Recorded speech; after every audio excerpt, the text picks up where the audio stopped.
A very pleasant good afternoon to all of our viewers. We want to take the opportunity to welcome you to another edition of Let's Talk. We are delighted to be with you on the airways of Second Advent Radio and also on our social media platforms, SLC Adventist and SLC Church Channel. We pray that you're doing well, that you are in good health, and that you are encouraged to trust in Jesus. We are going to be concluding our discussion on disaster mitigation and the Christian's response. We have had two very meaningful sessions last week and the week before. And before that, we also had from our climatologists on the whole concept of climatology and global warming and their impacts. So we trust that you have listened to those sessions and that you are prepared, well informed to take the necessary precautions as we go into the very height of the hurricane season. Now, this afternoon, we are looking not just so much at the wide-scale hazards, but we want to focus on individual hazards, things that the whole mindset towards responsible living. That's how I want to put it. Last week we had both Jack Ngumbah and Abdias Samuel. Today we have just Abdias Samuel alone. He has been heading up the disaster units, the NEMA, we call it, National NEMA. What does NEMA stand for? National Emergency Management Agency. Yes, for St. Kitts. He will tell you some more about that in a while. But before we go into the discourse, which I am looking forward to, we want to begin with a word of prayer, shall we? Father, be with us as we go into today's session. We pray for your wisdom and your guidance. We ask that you will be with those who are listening. Grant that this information will prove meaningful in helping us to more responsible action as we live our lives for you. In Jesus' name, amen. Brother Samuel, there are times when we go about our daily business oblivious to how our actions impact other people, but more so, we take a lot of things for granted. We sometimes live as though a disaster will never strike. We're not going to find ourselves in hazardous conditions. In our homes, we hope that nothing will ever go wrong. But the reality is we live in a world that is not perfect, and from time to time, things go wrong. Last week, we have been focusing on global hazards. We want to zero in a little bit on individual hazards or safety measures. Well, I didn't give you an opportunity to greet the folks, so let me stop right here and just say welcome to our final session. Good afternoon, how are you? And it's a pleasure having you. It's a pleasure being here. A happy Sabbath to all the viewers and listeners via all the various platforms. Pastor Abdias Samuel, the National Disaster Coordinator for the National Emergency Management Agency here in the Twin Island state of St. Kitts and Nevis. And I'm delighted as a Adventist myself to be a part of this platform. And I want to thank you and also the conference, the mission, for taking time out to invest significantly in safety and security. It's one of the priority areas when we hear about the sustainable development goals. Excuse me. So, Pastor, thank you for having me. Let's have a very wonderful and fruitful discussion, as this is our last. Yeah, certainly. So I began by saying we're going to be shifting our focus a little bit, and we're going to be looking at some individual measures. Let me complete that. I want us to focus on considering the whole matter of risk and living with risk. And let me use an example. One of the things that can happen is a fire. We have homes these days, electrical, um, so many things in our homes that operate with electricity, and sometimes we take for granted and we have cords plugging things into things, and you may get overheat or the power may go off and come back and there may be a surge and something may go wrong. My question is, how do I seek to reduce my risk of dying in a house fire? Pastor, I'm glad that we invest in so much risk. Here's the thing, Pastor. Even you and I sitting wherever we are sitting right now, is everything that we do is associated with risk. We leave our homes on a regular basis. We go to places, we go to schools, persons go to many different activities. Pastor, everything is associated with risk. The problem is that we don't think about risk often. We just think about the pleasure or the outcome of our action, whether we're going to watch a sporting event, whether we're going to the supermarket, even as simple as leaving your home to go to the supermarket, it's a risk. The thing is, how do we manage the risk? Now, Pastor, I'm going to narrow this into this, but I want to bring this attention. Many persons during the hurricane season, they like to go on vacation. This is where right now, the airline tickets or fares are very, very expensive.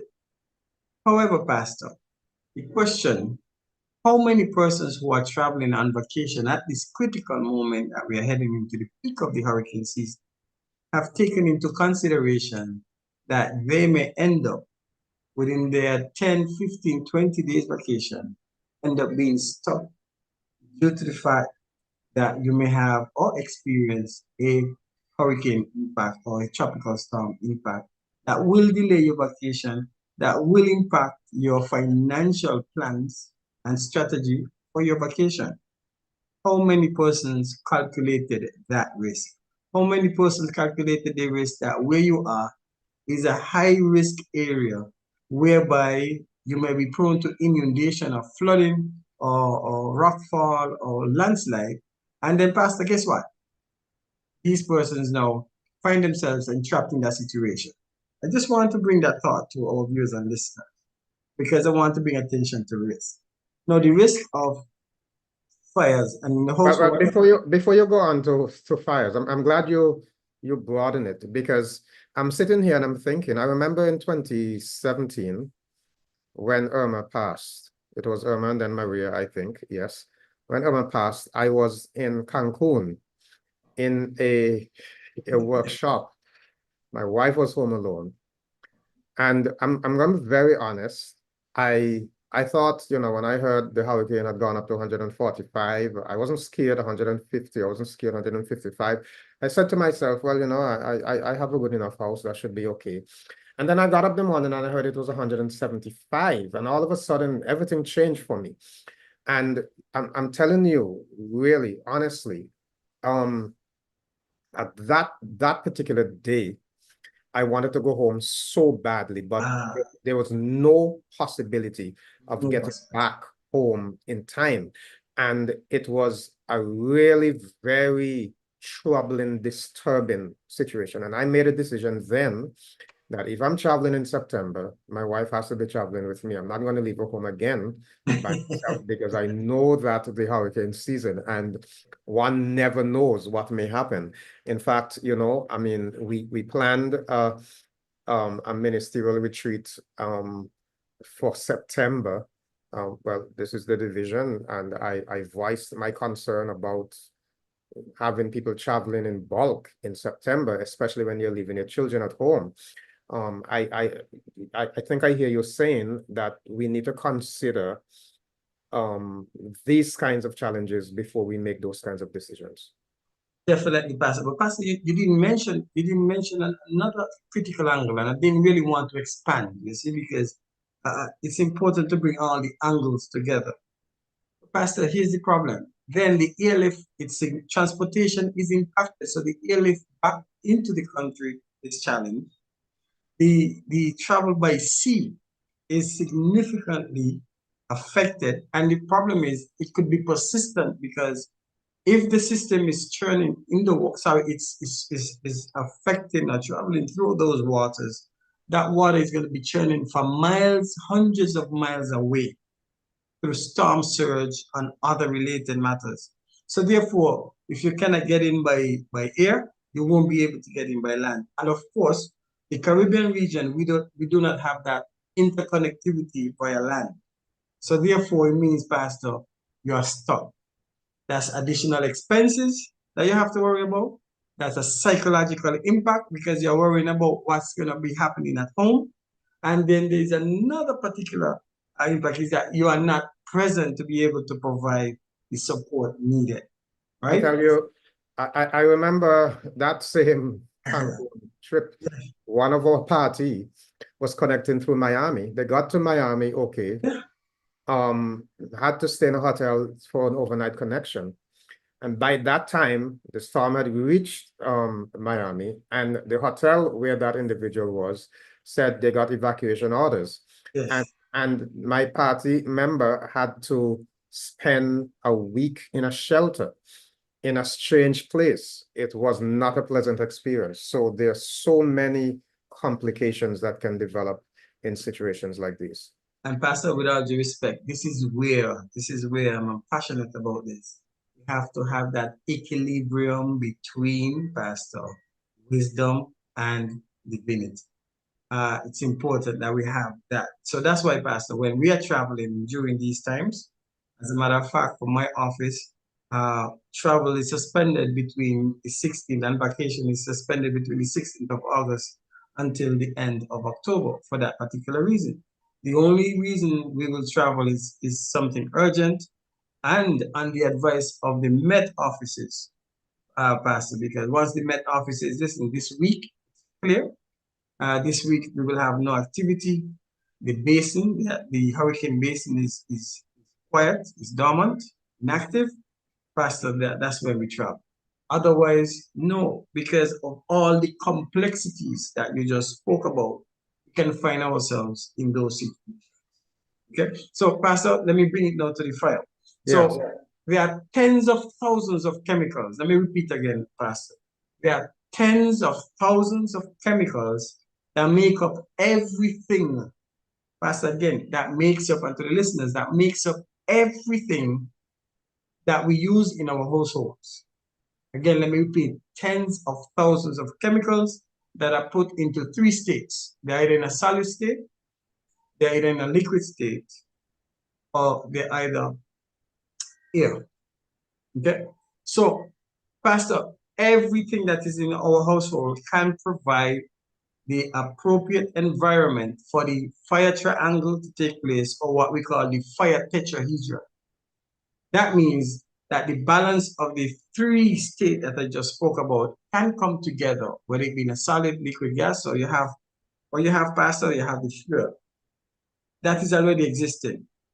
Then you have the heat, Pastor. That's also in existence, the heat. And then, Pastor, you have that reaction, okay? And the oxygen that brings all those elements in a appropriate balanced proportion that then creates that situation. So what can we do? What can we do? Well, one, Pastor, there are some early warnings that you can install in your property to be able to address that.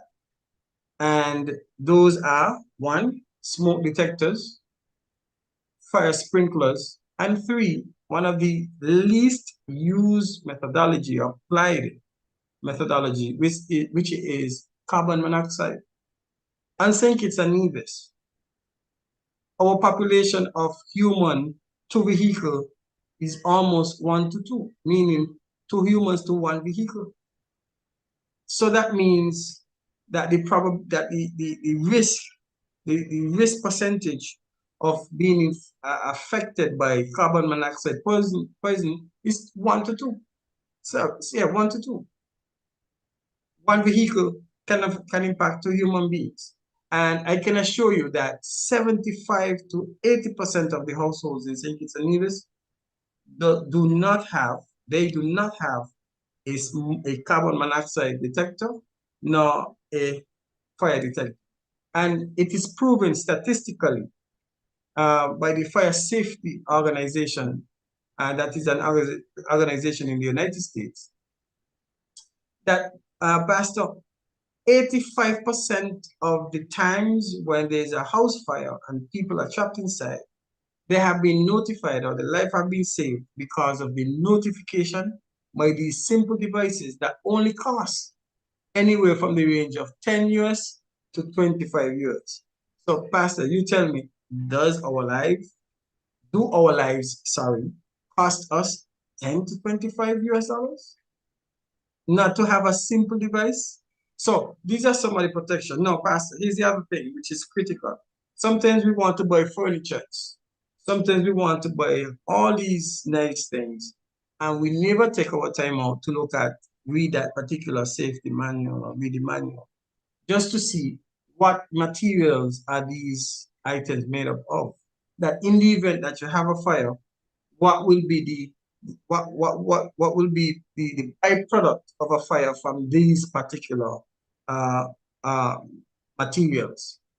So, Pastor, you want to see the fancy leather seats and couches, and you say, wow. And when you look at the fire safety warning on it, you realize that this produces so many byproducts that it's more poisonous than the actual poison itself. And Pastor, we don't take this into consideration. No, I don't want to scare you, but Pastor, you're raising a lot of issues there, and I want our listeners to not miss some very important points there. So I'm going to ask you just again to go over. You mentioned that there are three basic things that we can use in our homes. You mentioned fire extinguishers. I believe you mentioned that. And you mentioned smoke detectors, and then you said the carbon monoxide monitoring. Is the carbon monoxide monitoring, and I'm asking this deliberately because I want our viewers and listeners to be able to comprehend and understand how they can implement. Is the carbon, are there smoke detectors that combine the carbon monoxide monitoring with the smoke detector? yes. So that if I am going to purchase one, I know I need to get something that can do a dual purpose. Okay. So yes, Pastor, those are more costly. I mean, it's an investment you will have to make, but you can have that multifunctional device. That multifunctional device can carry out the functions of detecting smoke as well as detecting any type of gases that are poisonous, carbon monoxide, carbon dioxide levels, and so on. So you can get that, Pastor. Some companies that offer that security monitoring 24 hours, they do have those systems that can provide that type of detection, 24-hour detection, and it will give off a notification to them as well as to you to let you know that the parts per million in the household of any of these toxic gases are beyond the threshold. So it will set off an alarm. So yes, you have that. Pastor, yes, let me add, in addition to the sprinklers, yes, extinguishers. But what I want to caution with the fire extinguishers, it's important to know and engage your local fire department and ask what is the best fire extinguisher that will be applicable to various parts of your household. For example, you don't want to put a water extinguisher for your area in your living room where you have all your electronics. You don't want water in your kitchen. And there are special extinguishers that you can actually apply for those particular areas. For example, what I will want is a foam type of extinguisher to go on my electronics that when I'm done, I could just wipe off and then continue to use my electronics if they have not been destroyed. Or if I have to take them to a repair person, they can actually clean it off. There are different materials that can be used to clean them off, and then they are reusable. Okay, so it's important to know exactly what type of extinguisher. You have to know exactly where to place your extinguisher. It is recommended to have the extinguishers near a door that if the fire overwhelms the capacity of that extinguisher, then you can exit the building and get outside. Okay, so that's very important. But Pastor, what I want to add before I let you come back in is that with all that I have said, the most important thing to have and to sit down and develop is a plan. You need to have that emergency plan for the house because it may happen when you're not home, and you may have the kids at home. You may have, if you're married or whoever, you may have the spouse at home. So therefore, or extended families at home, and you may have persons with who are differently able or challenged, vulnerable. Then these persons also need to be cared for, and the plan will speak to that. So it's very important, Pastor, very important that we develop the plan even before you go about buying any type of devices. The plan will be the guide that provides all the necessary steps for you to implement all the methodologies that we have spoken about. Now we're going to talk about churches in a while, but I remember raising the issue in a congregation once of drills, and one of the first reaction was, this is Sabbath, how we could do those things on Sabbath. So some persons are even disturbed over the conversation that we're having now because it's Sabbath. So let me ask you this question. Isn't it a responsible thing for us as Christians to appreciate and understand that we have a responsibility to guard our lives so that we can be of more effective service to God? But Pastor, I'm happy that you brought that up because it's a sensitive topic for me, even in my profession. And we are in the business of service. The church is one of my critical partners when it comes to the all of society approach that we have to disaster management, emergency management, crisis management. And if the church is not ready as an influential institution, then Pastor, how can then we have the church as a critical? How then can we yield to the Bible even, which speaks to the love for one another? How can we then yield to the Bible that speaks of service to mankind? And Pastor, we have to start at the church. As a matter of fact, when I was in training school, I remember one of the things I used to tell my facilitators and my instructors is that because of the teachings I received in Pathfinders, Friday, Saturday afternoons, the teachings I received Sunday mornings, and we go do drills and different things, that is what gave me that particular advantage point, Pastor. So the skill sets that we will entrust into people, I don't think we should have a day, in my opinion, Pastor. Whether it's Sabbath afternoon, whether we bring the discussion in the Sabbath morning as part of that balance between religion and practicality, Pastor, there should not be, and there must not be a situation where we limit knowledge that will save and preserve life and livelihoods for our people. Very well. So you raise another issue there. The matter of the chemical component of the furnishings in our homes. We're gonna get back to that in a while, but let me ask you this question now. We spoke about fire and having those things that can warn us, and you said the plan is what is very important. What about earthquakes? Earthquakes are unpredictable.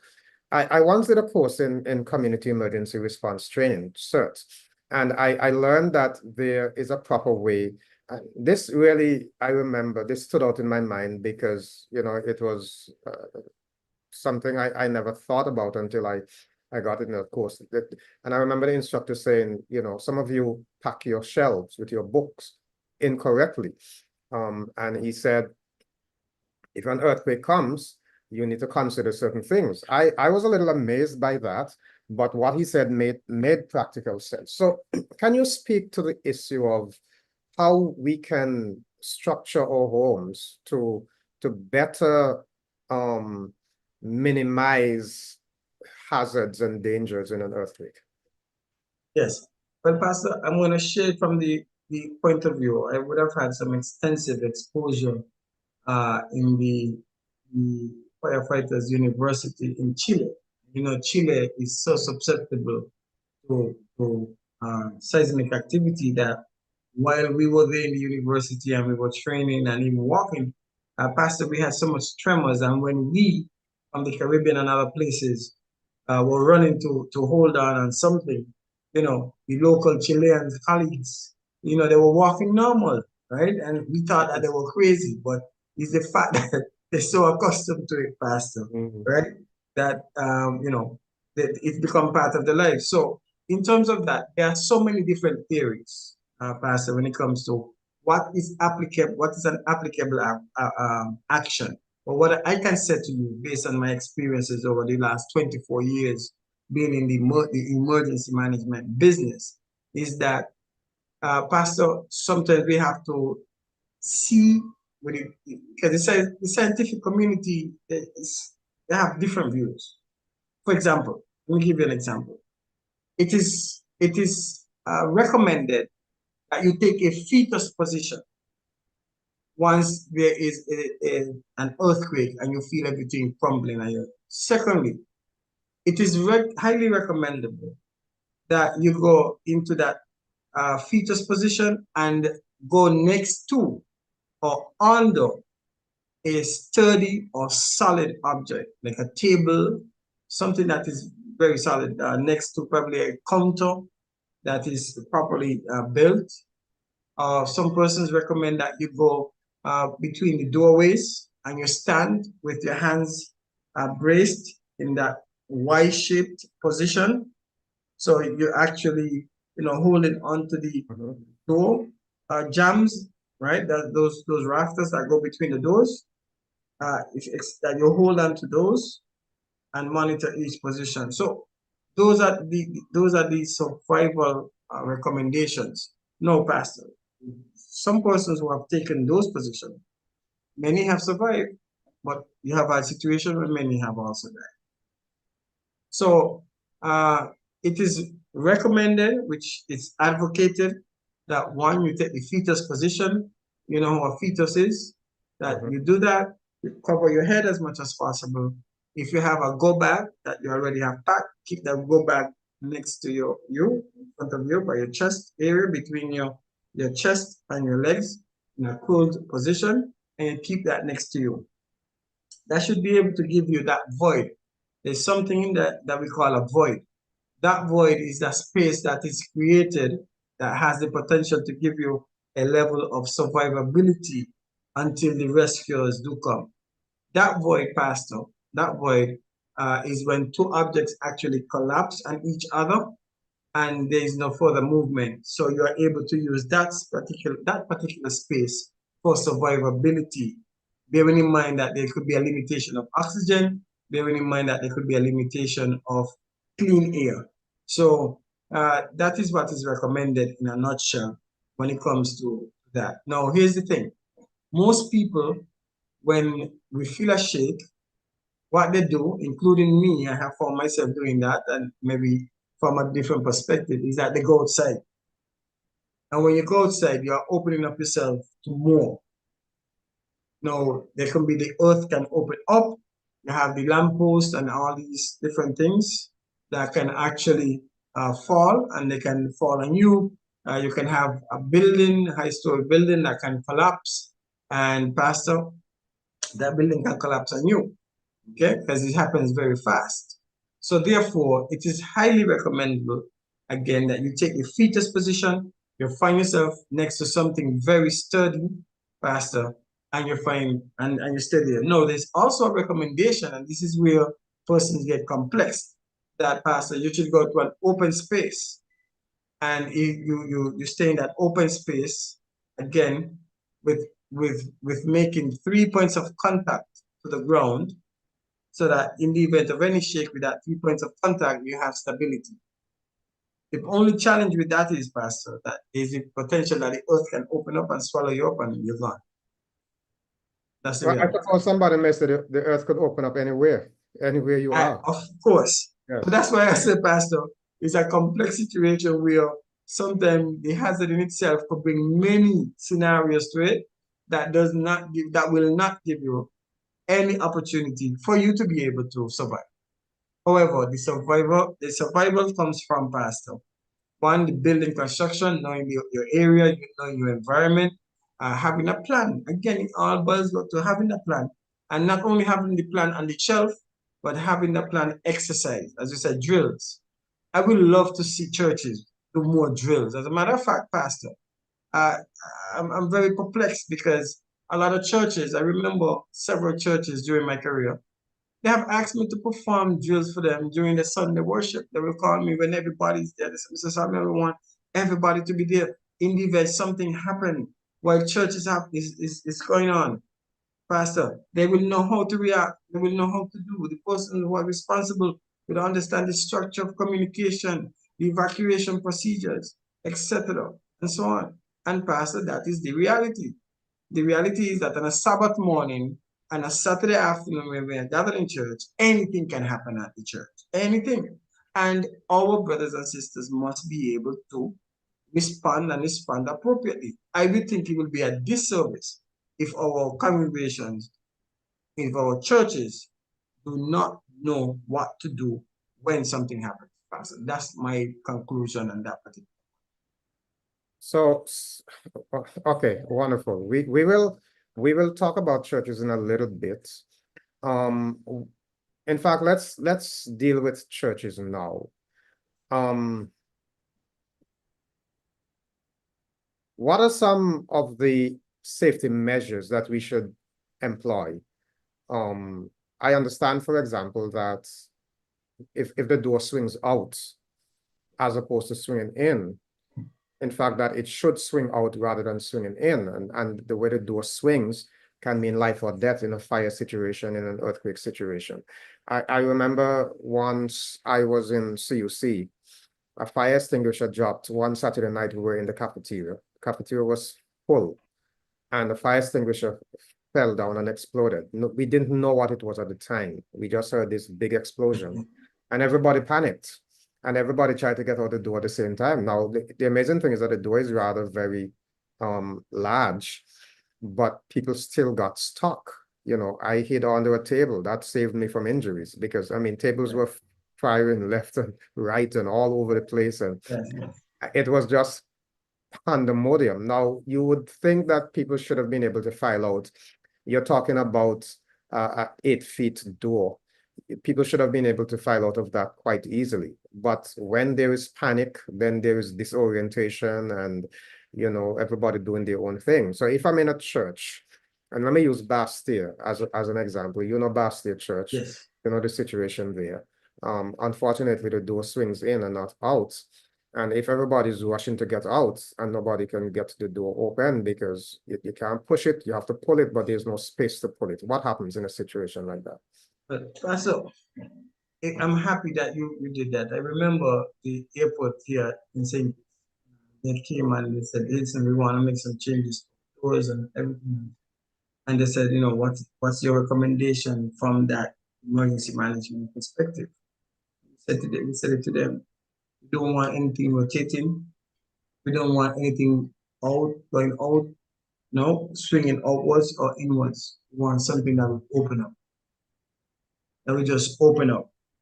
And we want to make sure that it has the dual capacity to be able to do automatically, automated, as well as manually. And so said, so done, and Pastor, that proven right. So to bring it back to your point, every single institutions or space that's going to have a large number of persons or a crowd must have what we call panic doors. And a panic door, Pastor, must be able to swing outwards and not swing inwards. The rationale for that is the case studies that have been done in the US by the International Fire Safety Organization or Association is that, Pastor, almost all the clubs and everything that has had major deaths has resulted from persons being trampled because They're pulling the door, and as they pull, imagine that you're pulling the door inwards, Pastor, and a rush of persons going outwards. That type of chemical reaction or chemistry will not work. It will not work. You're gonna have people, whoever opens the door first, they're gonna get trampled. They're gonna get trampled. Secondly, it's gonna challenge the rescue personnel to be able to come in and take control. But all all major spaces that are going to have large crowd must have outward swinging panic doors or doors that will open up horizontally. So that when you do this, Pastor, there's no obstruction to the flow of people coming out. It's very important. Very important. If you look at the statistics of all the studies that have been done, the outward panic swinging door or the horizontal opening door, sliding doors, those have been proven the best doors to be able to do that. No, here's the contention now with a lot of gun violence in schools. Is the question is the panic doors in particular. How do we barricade ourselves? Are the panic doors crucial or important, or are they safe enough for us to have used them to barricade ourselves? And yes, Pastor, you must know what you want the manufacturer to build for you. So how the panic door works? It's just that they have a bar in the middle. The door will have a bar in the middle, and as you press that door, it depresses and releases the lock, and with the force, the upward push, the door goes back. The other problem that you have with those, the only downfall of those is that they don't stay out. They do come back here. However, there are those that manufacturers can make to you that once they are hyper extended, once they go beyond that threshold of regular use, which it will know the panic, they will stay open. So therefore, persons can actually flow. So Pastor, again, it comes back down to what product do you want to invest in when it comes to that. The other thing for those doors that you have to look at, Pastor, is when we're speaking to fire, are those doors self-entrapping, meaning that they will limit the amount of smoke or any type of air particles that are going to be entering that space. You also have to take a look at that, because some of these panic doors, they do have a rubber lining around them, so that at the jam, what we call that jam, that's the space where the door comes, so that no foreign object can enter into that space, Pastor, for that. The other component to it is for the rescuers. Can that panic door, if it's solid, can that panic door be easy to user-friendly for the emergency response personnel? Because you don't want a situation where the panic door in itself then create another situation for the rescuer. So it might be good for one, but it might be bad for the other. So the complexities of that, Pastor, you have to know what product you are going to purchase when it comes to doors. So you see there's a lot of fancy doors that we end up buying sometimes, and we want to, have kind of traditional doors to the churches. It is important that we know what doors we are going to purchase, because those hollow doors in particular, those doors are not safe. They're not safe in the sense that once any heat gets inside those doors in particular, Pastor, it's going to compromise the integrity of that door. And once it compromises the integrity of that door, it means that foreign objects are going to be easy to penetrate through or to basically burn that particular door, so that it will stop the protection that it's supposed to cause. So apart from doors, what else do we need to consider as must-haves in our churches in terms of safety? All right, let me list them for you. First thing first, Pastor, people must have signage. These signage are very important to have, what we call the green man signage. So that we'll have a white background with a green letters and green shapes that will indicate steps, that will indicate exit, got up steps, down steps. Those are, we said, open door for exit, elevators, everything. It will indicate everything. The actions that you don't want persons to take have to go on the red background and the red and the white background and the red writing.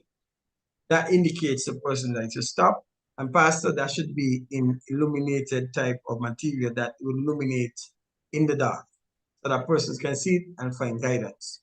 So that's one of the recommendations. The second recommendation is to have an assessment done by the fire department and indicate to you where are the best possible areas to install fire extinguishers.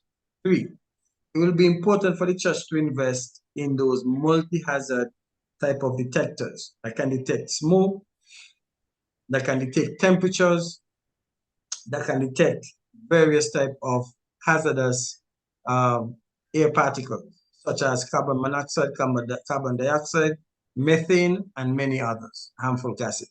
Okay? Also, Pastor, which is critical, and I didn't say, there are monitors that actually detect the low percentage of oxygen. And that is very important because in a low oxygen environment, it's going to have an impact on your brain and it's going to impair your judgment. All right. In addition to that, Pastor, we need to also look at the doors and windows that we install in churches.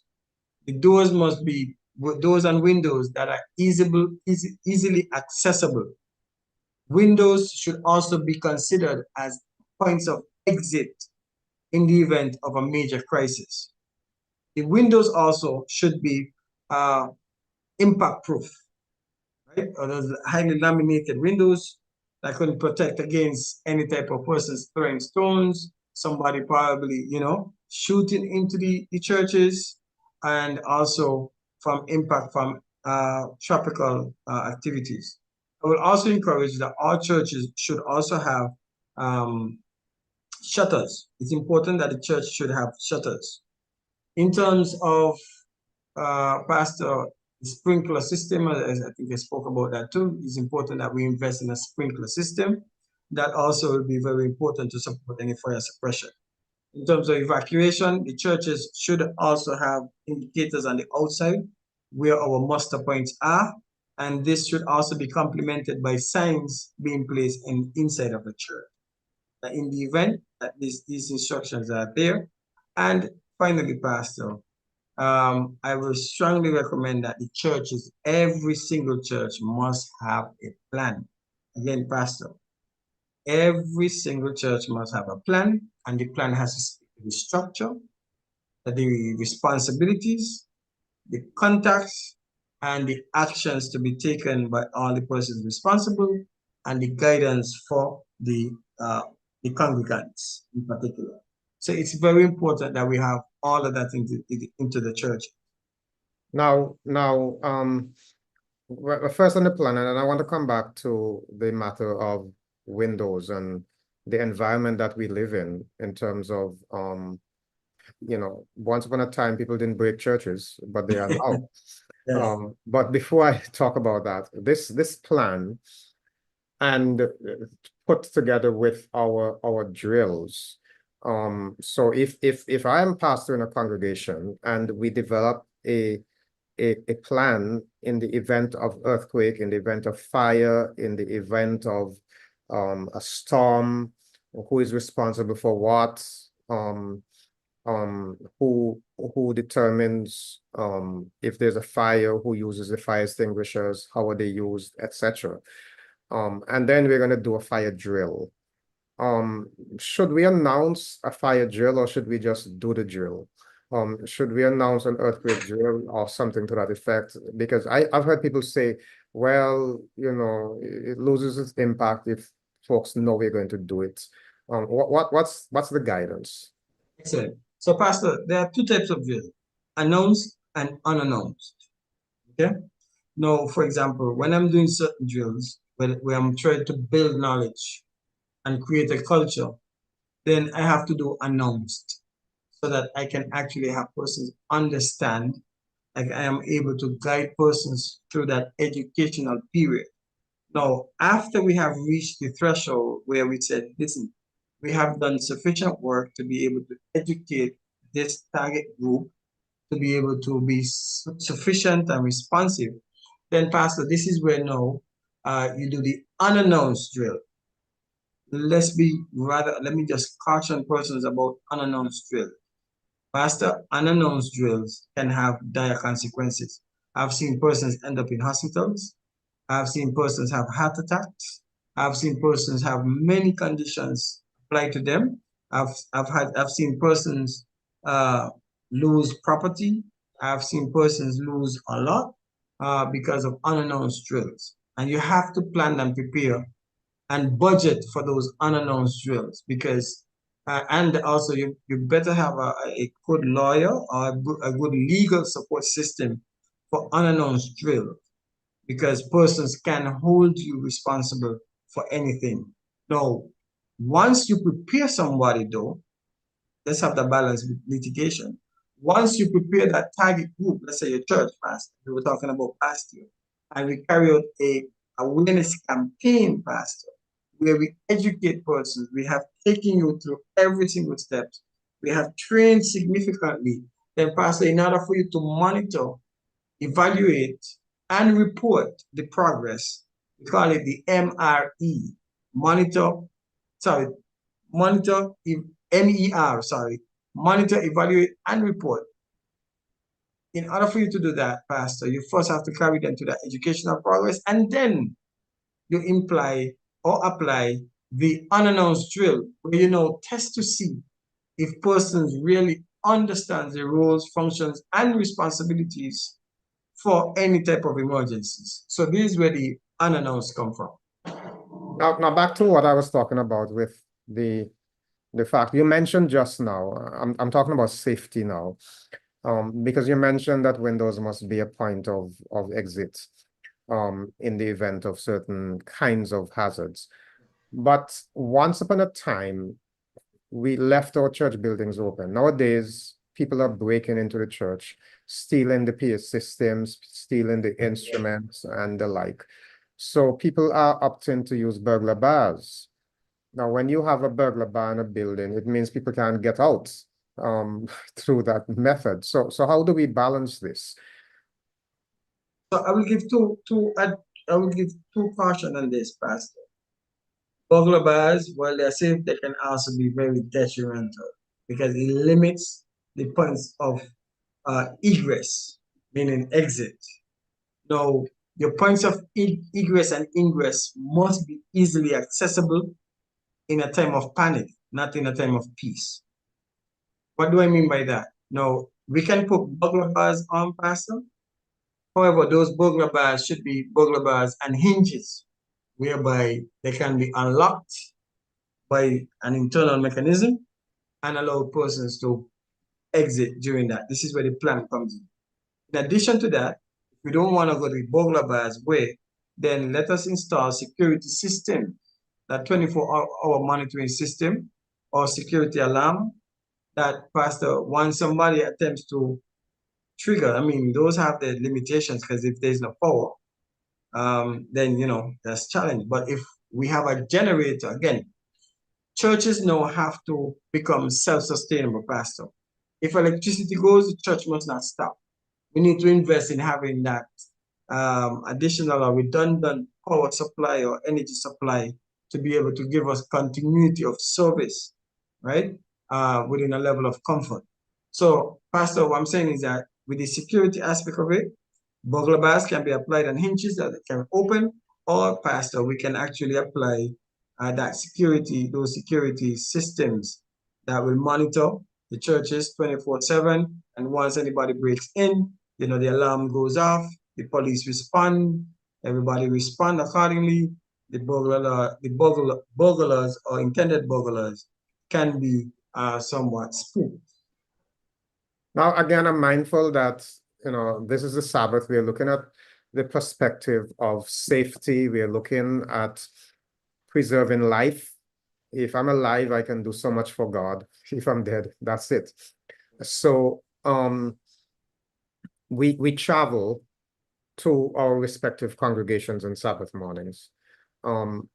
Again, we live in a society where we can't take anything for granted anymore. People are coming into churches these days and they're shooting We may not have had a serious case in the Caribbean yet, but the fact that it is happening elsewhere means that we must not take anything for granted, so we always have to be on the lookout, and people must understand that we can't live our lives with our heads stuck in the sand and not wake up to reality to say that, this is a church. Sometimes visitors come to church, they come to spy out what equipment you have so that when you're gone, they come back.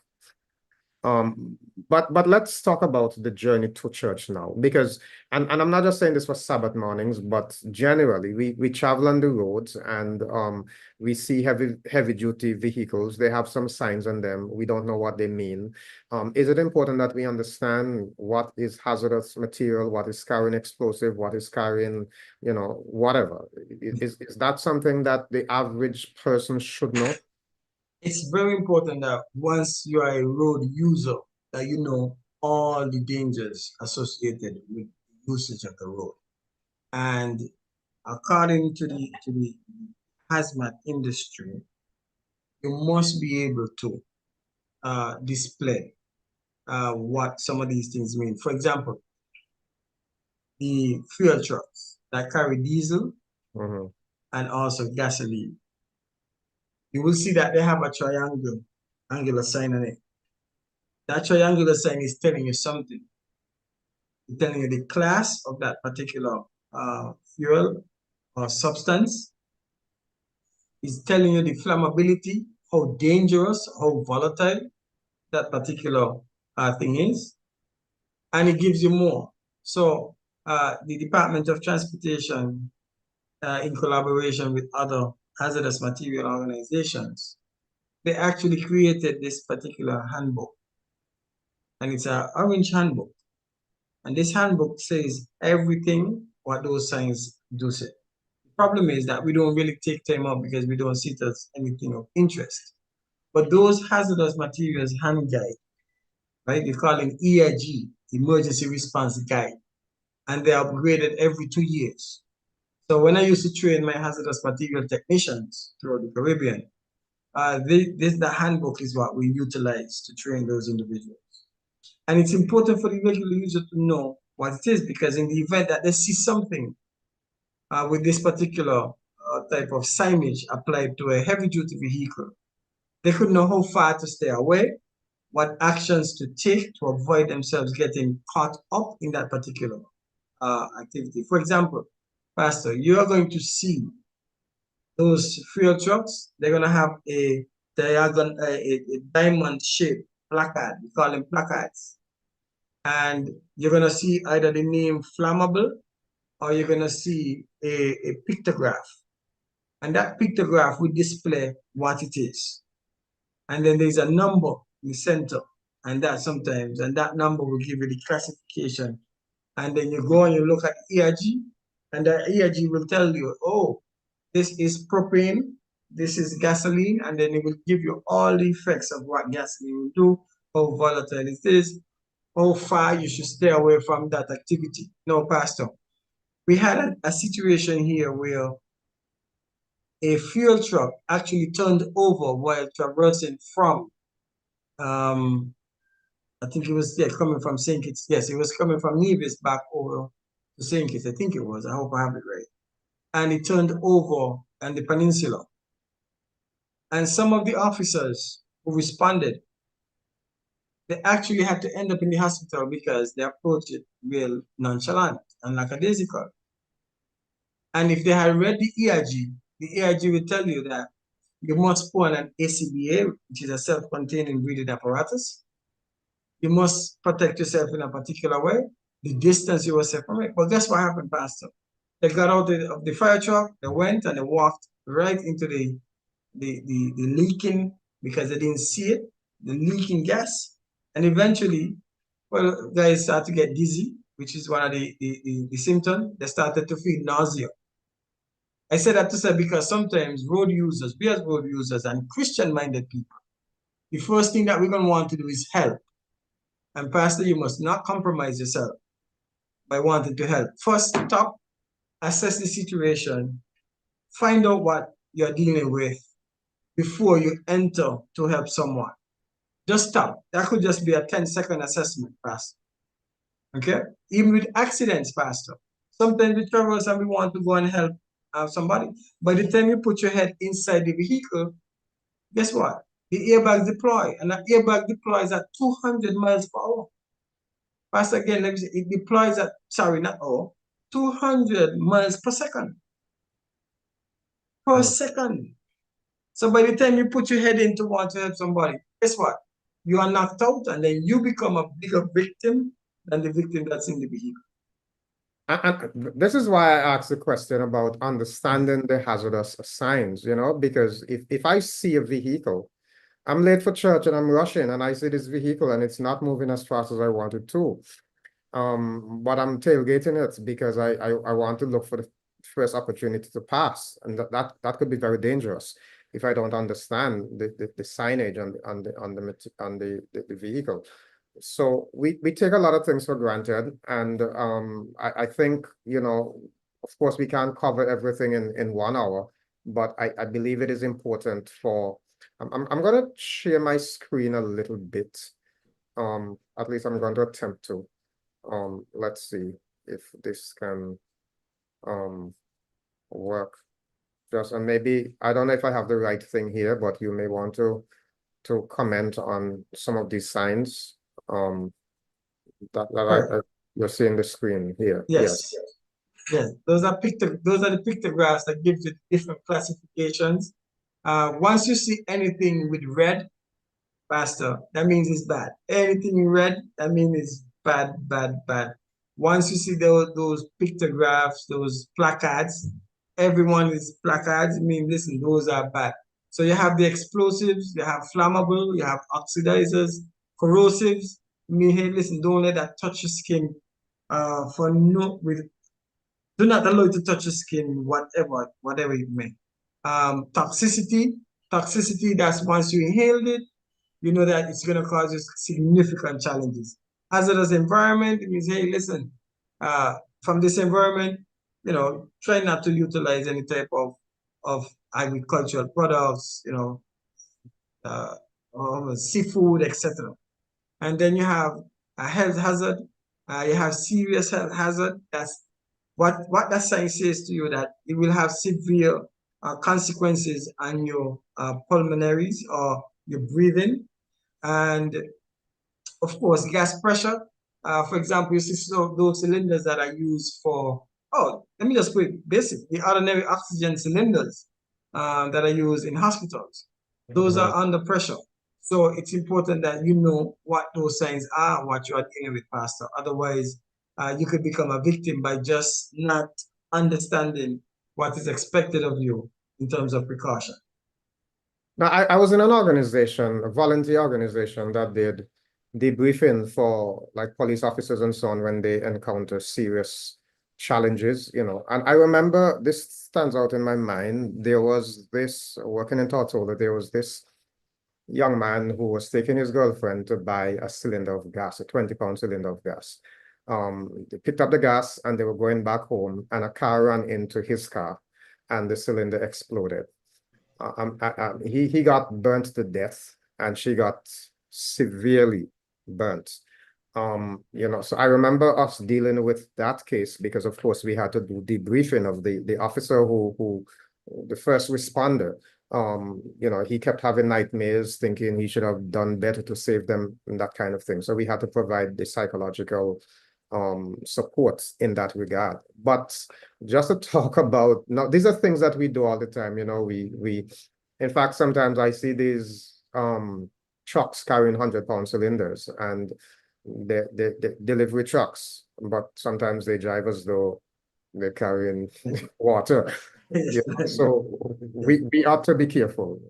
Yes, it's important, Pastor. When it comes to those cylinders, it's highly recommended that they are transported in an upright position, valve upwards, because the valve has a mechanism in it, and the mechanism is to allow the pressure because it's pressurized. And the valve has a mechanism in it that if it recognizes that particular failure, then it will release the pressure. What is expected of that particular valve is to allow the pressure inside to dissipate, through that valve and allow for persons to be away until the air clears. Now, with that happening, it means then, Pastor, that you must not have no type of incendiary or high temperature devices within that area. Otherwise, as you rightfully said, then it will give you a favorable condition for an explosion or a fireball. Well, our time is just about up.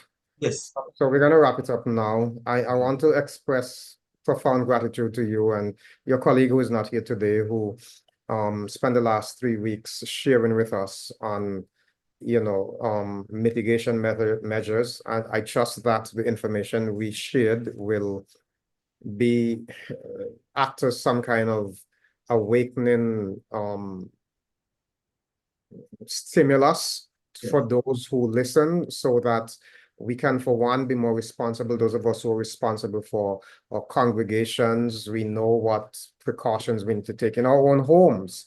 And of course, with the storms that come our way, etc., we really want you, as a child of God, and if you're listening and you're not a Christian, you too must take responsibility. But I do believe that a Christian has a mandate from God to live a responsible life. So Brother Samuel, thank you so much for sharing with us. I'll give you a minute for your closing thoughts. Yeah, thank you, Pastor. And I want to thank you for engaging. And it's a pleasure meeting you in this way. We've met before, but we've not interacted in the way. Thank you for having me, and also Mr. Ngumbah. And as this is our last show, I must inform your listeners and inform you as well that this weekend is my last weekend. So after 24 years in government, I will be demitting office on the 26th of September. So I am on retirement leave as of the Monday. That's going to be the 12th. So this will be my last time occupying this space and having this particular session. I want to thank God first and foremost for bringing me through my years of service to the Federation of St. Kitts and Nevis and the wider Caribbean in particular, and also to the international community as well. I want to thank those who supported me, like my sister who is actually watching, Wendy Phipps. She has also been with, giving me that support. I want to thank Pastor Kay White. She was the one who actually, she was my emotional support. I really missed her when you took her from me in St. Kitts, Pastor Greene. But, it's one of the pastors that has that impact on me, and she has had that influence on me. So when I have it, even know why she's in Antigua, I call and reach out to her. I know I have Pastor Van der House, that's a different relationship, but there's a particular respect that I have for Pastor White. So I want to thank her for that. And I thank this program. I hope that we have been able to reach a large part of our congregants, and we are able to partner together to strengthen the safety and security of our churches. Pastor, please feel free to reach out to me. You have my contact information. I'll be around still. I'm gonna enjoy for now. I'm happy, so to speak. The Lord has given me that level of happiness. I'm not sad. I am actually, quite comfortable that, I've served well. I've given yeoman service to the Federation, and the service that we did during COVID, despite of all the political wrangle that came with it, Pastor, I think we were guided by God and God's presence with the team then. It was a difficult situation dealing with the communities, dealing with the internal team, dealing with the political levels, and everyone else. But Pastor, God brought us through, not just me. They brought us through, and I am happy now. So, Pastor, this is my last, and I think there's no better way than to end my service to the Federation in my position as the National Disaster Coordinator than with a show of this magnitude nature. My life, which has been the Adventist life, imperfect, but the Adventist life. That's where I will die with, Pastor. Well, thank you so much. And you'll definitely be hearing from me again. The wealth of information you have and the passion with which you express it. We certainly will be utilizing that knowledge base that you have, and we look forward to greater times of interaction. God bless you, and to our viewers, we're going to take a 2-week break from Let's Talk next week and the next, but we will be back after that. continuing discussing various issues impacting the church and the wider community. May God bless you and do have a wonderful rest of the day.